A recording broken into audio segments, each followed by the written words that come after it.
It's Black History Month. Hello, my name is Odessa Esco. Happy Black History Month and welcome to part 11. In part 10, I explained what radical and what to be radicalized means. You have a big change of thought and you no longer see the world the same on major topics. This video is talking about my pre-radicalization. I think of my life up until the point where I got radicalized as pretty numbing. I didn't really express certain ideas and opinions, but at the same time, I didn't understand that I was suppressing them. Sometimes when you live in a certain environment or area, you just start following everybody else and doing the motions, Go to school, go home, do your homework.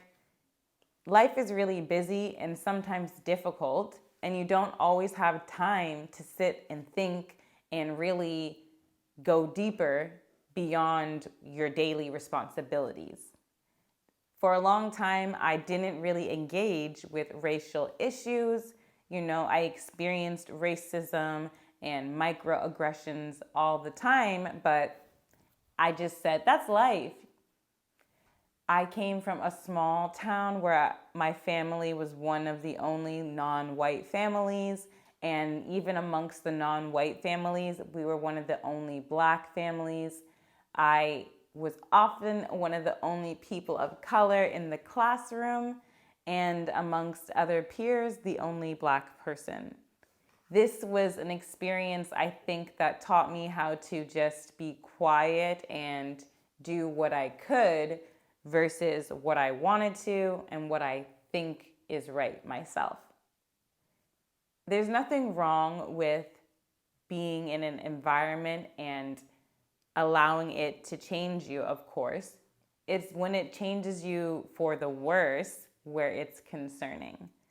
It took me a long time to realize that I wasn't being my authentic self and I was blaming the environment. The time that I call my pre-radicalization was leading up to the 2020 Black Lives Matters protests that took place in America. Before that, just prior, I was actually in Japan. That's where I started my English teaching journey.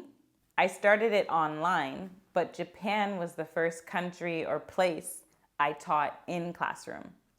Because of this, I was in a new country, in a new culture, and a lot was different. I assumed that certain things I was experiencing back home in my small town would disappear when I went to Japan.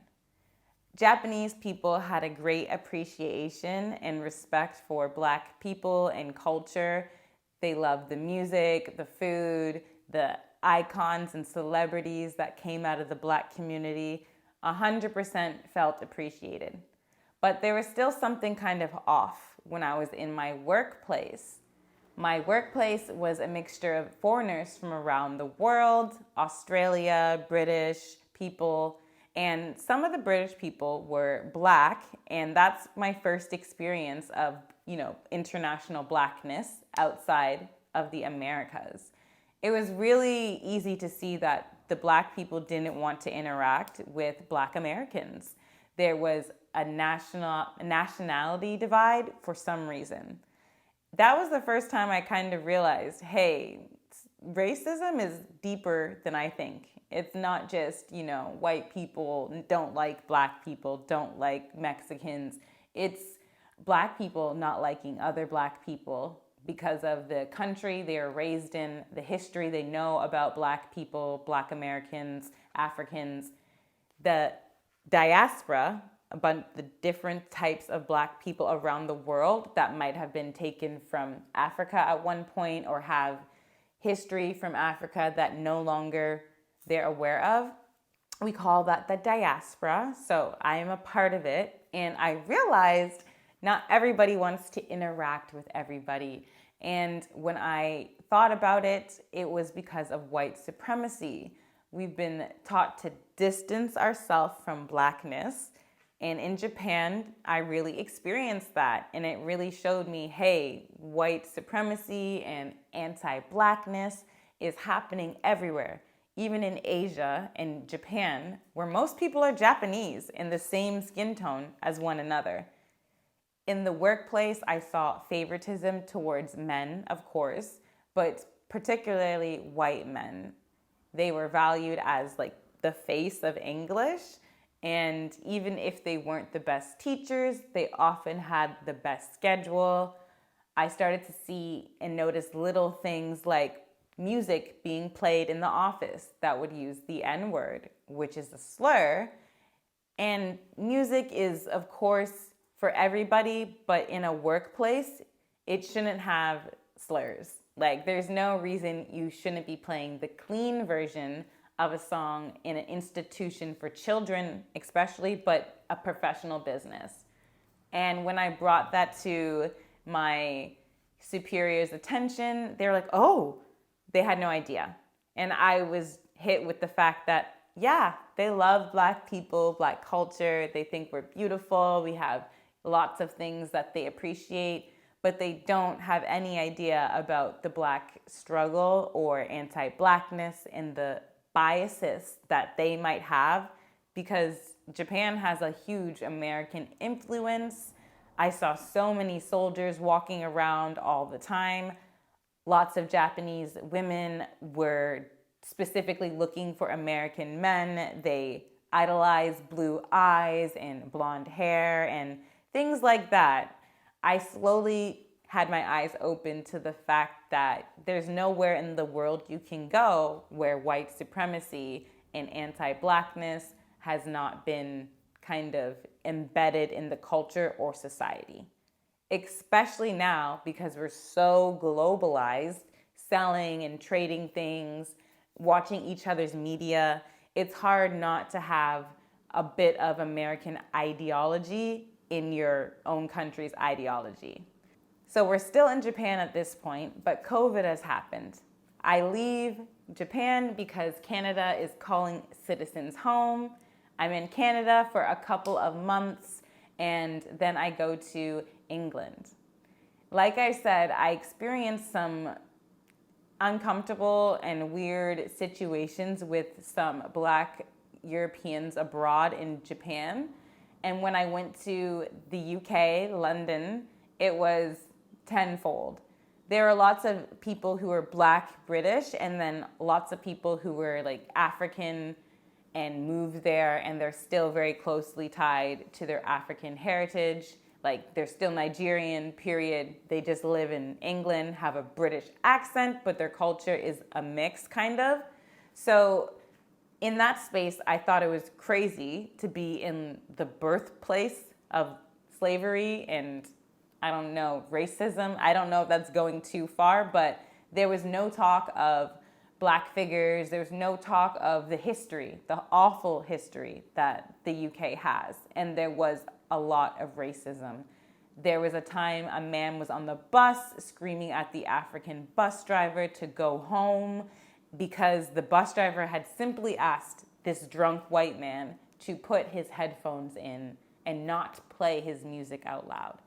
The bus was semi-full with lots of white Europeans. I was there with my Vietnamese friend, and I was at the bottom of the double-decker bus. At the bottom, I was the only Black person besides the bus driver. The bus driver is driving and getting all this harassment, and I honestly didn't even think before I started yelling at the man and telling him he's being racist and how disgusting he's being. But what triggered me is when he said, "Do you know where you are? This is England." And I said, "Of course we know where we are. People like you will never let us forget what England is and what they stand for. Do you know where you are? And do you know your history, your country's history that you're so proud to scream about?" Eventually, a Black younger person came down, a Black man came down from the double-decker because he saw that I was yelling at this guy. He's like, "What's going on?" He was British, and he's like, "You need to get off the bus." The next stop, the bus driver's pulled over, and he was shooed off the bus. The thing that stuck out to me most was how silent every white person on the bus was. They just sat there. That's when I truly started to believe silence is violence. Silence is compliance. Compliance meaning that you kind of are co-signing. You're saying, hey, I believe this is okay, when you don't stand up for certain things. I was kind of shaken up. I don't like confrontation, but like I said, I didn't really think it was just a response I had. I just knew it wasn't right, and I was angry. Before I got off the bus, at the final stop, a brown hijabi girl came up to me, a little teenager, and she was like, hey, what you did was really cool. That changed my life. I valued my voice way more, and this was the start of my radicalization. I won't say I was radicalized yet, but this was the start of me realizing the world is not as different as they taught us in school.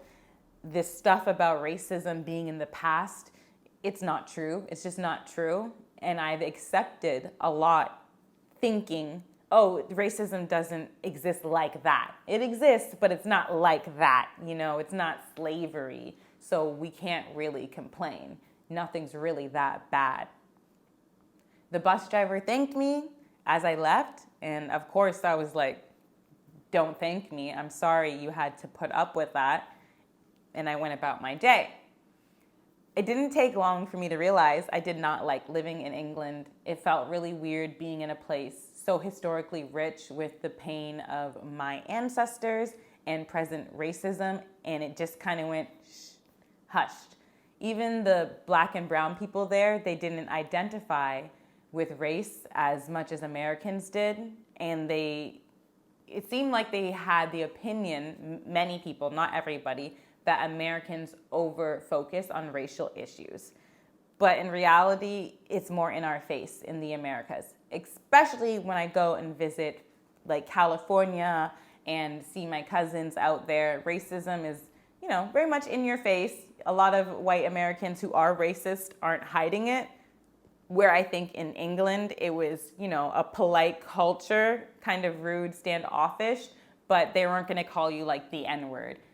But they probably wouldn't like you and maybe not rent to you. It was more like secretive and sneaky, like Canada. There's lots of racism, but people weren't outward and upfront about it. And I just didn't enjoy being there. So I left. This is where I'll end part 11. Please tune in and click for part 12, where I talk about the radicalization of myself and what changed me and how I changed and why I know that was the moment I was radicalized. I'll see you in my next video. Stay cute. Bye.